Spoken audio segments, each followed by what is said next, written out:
Xenoblade X is a funny game. A spin-off between the series' best-selling game and its most critically acclaimed. Oddly enough though, it might be the most played by the die-hard Nintendo audience, due to it being stranded on the Wii U. When Definitive Edition was announced, the old guard were like, I liked the game when it came out, but I didn't get very far into it. Well, having completed it 1 3/4 times over the past 2 years, I think I can do a pretty good job going through the issues that were weighing the game down. Now, I'm only going to be covering the problems that are actually fixable within the scope of Definitive Edition. I have a ton of gripes here that won't be addressed. This is a focus on game design. We'll be going through these categories of how likely I think Monolith will fix them. The more pluses next to a subject, the more major the issue. Here are the problems that I'll figure they'll at least attempt to fix. First off is the elephant in the room of the issues, which are that the game tutorials are minimal to non-existent. Being a complex RPG with many mechanics and 2 combat modes, this is one of the game's biggest problems. The craziest part to me is not mentioning the soul voice system at all, which is probably the most important mechanic in battles. All of Monolith's games post Xenoblade 1 have either had bad or messy tutorials, but since they're giving this game a second pass, they'll address it. Now, one of the things that bothered me a lot was how the map screen functions. X uses a hex system for measuring area completion and the quest system, which is pretty novel for an open world game, and I think it's done pretty well. It defaults to this screen and can be toggled to a topographical view of the area map. The first problem you may be seeing is how much of the environment is covered up by the hexes, but you don't know the half of it. Because the thing that I haven't been showing you is the actual size the screen is normally. It being a Wii U game meant that the map was a small 480p screen used by touch exclusively. This causes so many problems that it'll be tough to list them all. With touch, you had to take your hand off to scroll and confirm fast travels. With a small screen at low res, parsing the map itself is a challenge, considering you can't zoom. Not only that, but with there only being one plane used for extremely vertical maps means that you have to memorize all the different fast travel points, otherwise you just won't end up where you need to be. You can even figure out where you need to be in the first place. Compounding it all with the frustrating decision to split NLA into 5 regions.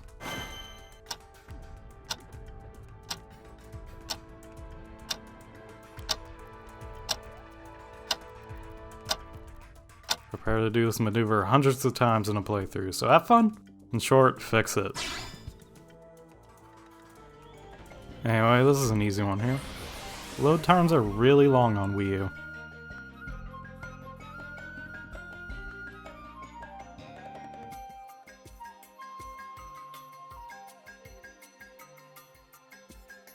Should be better on Switch.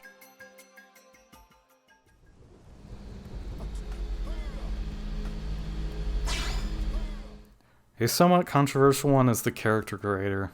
Passing over the whole art style conversation, the options you have here are very paltry. You can't adjust facial features, you just choose a preset look, the hair, the colors. That's it. The hairstyles you get are locked to the presets, which sucks, and you get one body slider that is completely linear. Also, there are no color blending options, so if you want black hair with highlights, you'll just end up with a soupy gray mess. The primary color will just tint the secondary color completely. Character roleplay elements outside of this stuff is pretty solid, so it stands out. The last thing that I'm sure they'll change is the menus and UI. I actually forgot that the text was unacceptably small for TVs until I saw the Good Vibes gaming video on it. The last few times I played the game when I was at my desk. Anywho, the menus themselves are fine overall. They're plain, it's not hard to find anything, but a lot of my problems are more UX than UI. I've always had a big issue with the cell screen and inventory sorting in general. You just end up with a bunch of useless old equipment clogging up the place. It'd be great to have multiple loadout slots for armor sets on each character, considering scale years a thing and all that. Also, it always annoyed me that you can't pick up collectibles when your menu's open for some reason. I have more focus issues to go over later in this list though. I only bring this all up because the menus are one thing that I know will change, for better or for worse. Oh, they're gonna fuck it up. Here are the changes that I'm 50-50 on being in DE. A pretty obvious issue is the enemy aggro range in this game. In a game where sprinting and driving away from enemies is an option, bigger escape distance makes sense. But when you consider the Xenoblade design sensibilities of mixing enemies of various levels in one location, it becomes clear how far they overcorrected. especially when you get spotted in any of the many caves in this game or just forced to exit the entire thing to risk not dying. A good chunk of quests requires stealthful infiltration, and the punishment here is no fun. After playing with a mod that reduces the distance to half, I think Monolith should probably set it to about like 60% in the original range. A specific problem but an important one, especially for the endgame. Yellow bubbles are used for hints for the segment recon system, as well as a task in certain side quests.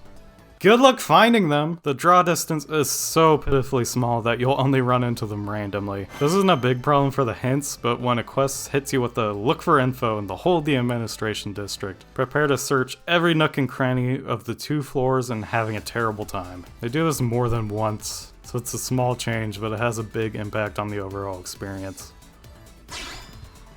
I don't have much to add on this one. I actively avoided the online when the servers were up, so I have no clue what was missing in this area and if it needs more. It's questionable how committed Monolith are to this whole pseudo-MMO idea in the Switch era. I could see it going either way. A couple of small UI things. The armor sets in this game are split into 5 parts, 2 of which are dedicated to each arm. The designs for the armor emphasize the difference between the 2 sides, which produce mixed results. It'd be nice if there was a toggle to switch the design to match the other side.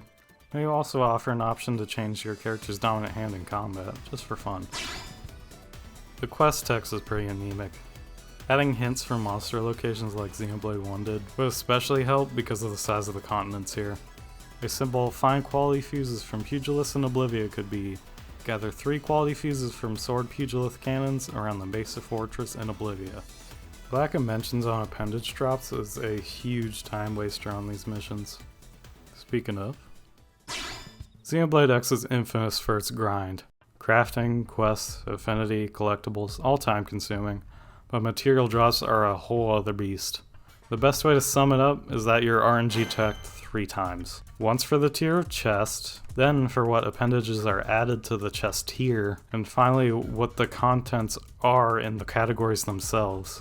This level of randomness is why the wiki is basically necessary to complete over half the quests, and why adding directions for appendage drops in the quest descriptions would be so helpful.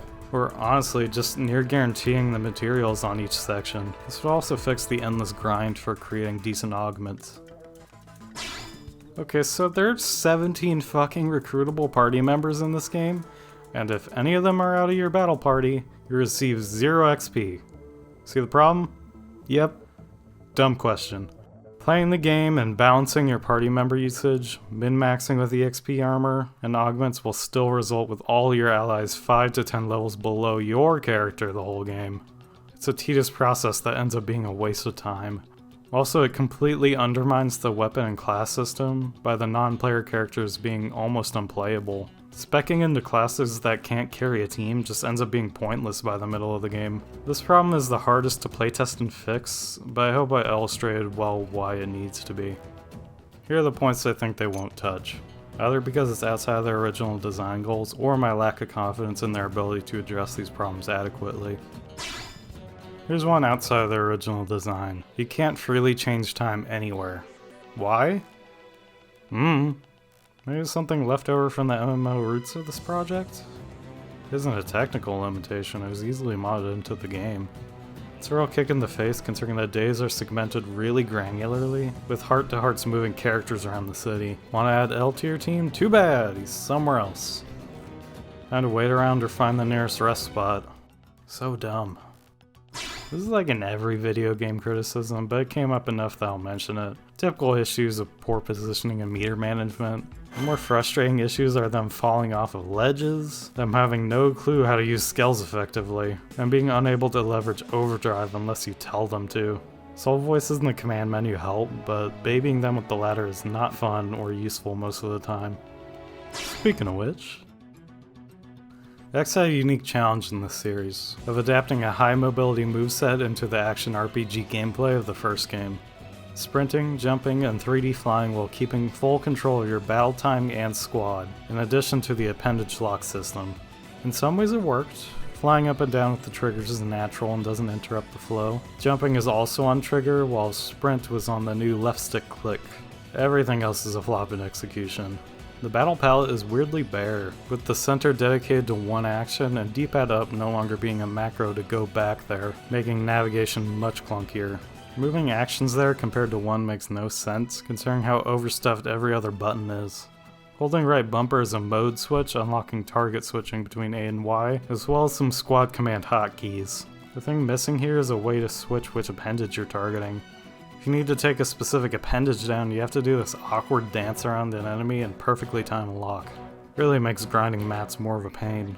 The squad command menu is on plus, which isn't too out of the way on a Switch controller, but on a Wii U gamepad it requires changing your whole grip on it. And once you're in the menu, it's strangely clunky to exit. Overall workable, but pretty confusing. Affinity, or whatever they call it, I don't care. It simply builds too slow for this many allies, and there's no gifting system to artificially boost the amount. These levels lock you out of heart to hearts, which is sad, but it also stops you from doing affinity missions, which are the meat of the game. No artificial affinity boosters really stings, considering you lose a party member about 70% of the way through, and you get the last one about 95% of the way through. Juggling all these party members to balance affinity gain just feels like a punishment for wanting to complete the game optimally. It's a real shame. Another obvious failure of iterating on Xenoblade 1. X has an absurd amount of modifiers for armor and weapons, in both amount and variety. The ARMS manufacturing system ends up giving each armor and weapon set 3 mods plus any augment slots added. While this you're seeing is a bit overwhelming, double it because Skells have their own versions of all these modifiers. But what does Weathermaster mean? Extend fatigue? That's just real life. While mods that have an augment equivalent do have a brief description, it requires searching through tabs of options, and you may not have access to all of them yet. All this could have just been avoided by using Xenoblade 1's elegant solution of just pressing plus to check what your active buffs do. Since X has most of these descriptions in the game already, it seems like an easy one to fix, but with Monolith's output and Switch era giving us very opaque equip screens, I don't think they'll fix this one. Ending it with my least favorite mechanic in the game, let's go! The mining element is something I haven't talked about yet in this video. Connecting probes allows for a network of mining and revenue generating in giant combos, giving incentive for both exploring and min-maxing. Every 30 minutes, you'll receive various ores for crafting as well as the vital multi-purpose resource Miranium. If the mention of a timer didn't send a shiver down your spine, consider yourself blessed, because for everyone else, this raises some questions. But before that, I want to elaborate on a point I made earlier in the video. There is nothing I hate more in game design than is punishing players who want to play optimally. That extra 15% reward requires 3x the amount of work and a vital part of your gameplay loop. The designers have failed their job. I think you require an example here, and I have a perfect one. Skyrim's encumbrance system is textbook for punishing you for engaging in its system. Say you've been out adventuring for about 40 minutes. Fighting a dragon until a second one jumps you in a bear's wall, ha! Collect some flowers, maybe explore a dungeon, mine some more, fighting dudes, you know, important stuff. But oh, you got carry capacity, even with your plus capacity items on. Time to go sell the haul. What's the best way to do that?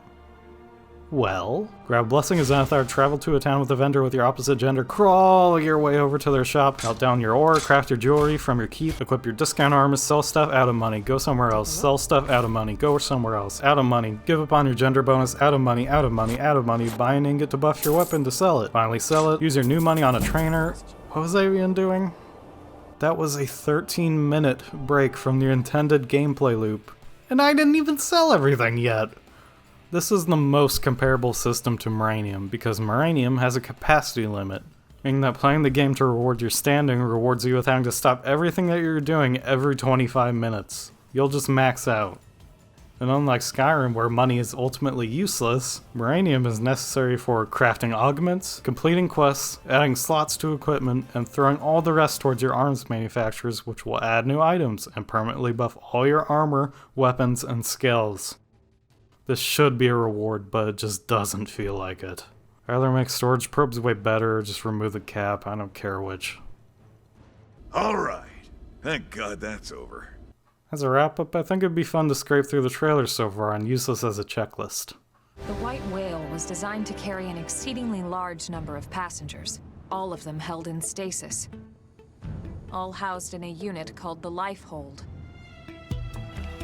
But the vast majority were in the Lifehold, are in the Lifehold. With any luck, they're all still there, in stasis, waiting to be rescued. Oh, Elma's repeating herself in a monotone voice. I feel right at home again. The straightforward one is the UI. It's close to Monolith's newer games, which isn't surprising. It's missing some of the styling that made the original unique, which is sad, but I'm more concentrated on how busy looking the arts palette is now. Lots of layers and badges, and it doesn't look like it can be turned off. Not what I was expecting. Bam! An overdrive tutorial in the trailer. Impressively, they never explained the color combo system in a parsable way in the original, so good on them for the progress. The map's an interesting one. Continents are on one connected map now, minus New LA. You can dynamically zoom, and the hexes cover less of the topography. Fast travel points are still not specific, and everything is still on one plane, which is annoying. New LA's map is a mystery right now as well, so it's questionable about what has and hasn't been fixed. Also, the new Tyrant icon is goofy. Character creator's a bust. Seems identical, there's some improvements to color blending. I'm hopeful looking at this that drop rates have been adjusted. No listing the appendage drops means that at least some of the RNG was addressed. This article here lists a bunch of changes that are worth looking at. Change time was added. You could change your party members without having to go look for them, which is nice. Removing blade level is pretty weird considering that makes divisions even more pointless. The most important changes are down at the bottom here. Faster affinity gain. Party members gain EXP outside of your party, big one, and some vague improvements to quest tracking. So this is shaping up pretty well. You people who haven't played before should be excited. Lastly is the interesting tease at new post-game story content, not online content. It's pretty surprising, honestly, because X never felt like it was lacking in in-game stuff to do. To fix X's story issues, it needs to be a really big expansion to justify its inclusion. Because part of my big problems with X's original ending is that it would require a pretty major time skip before making a sequel to it. But I'll leave it at that. Thanks for tuning in. Let me know in the comments what you're most excited about in DE. Bye bye.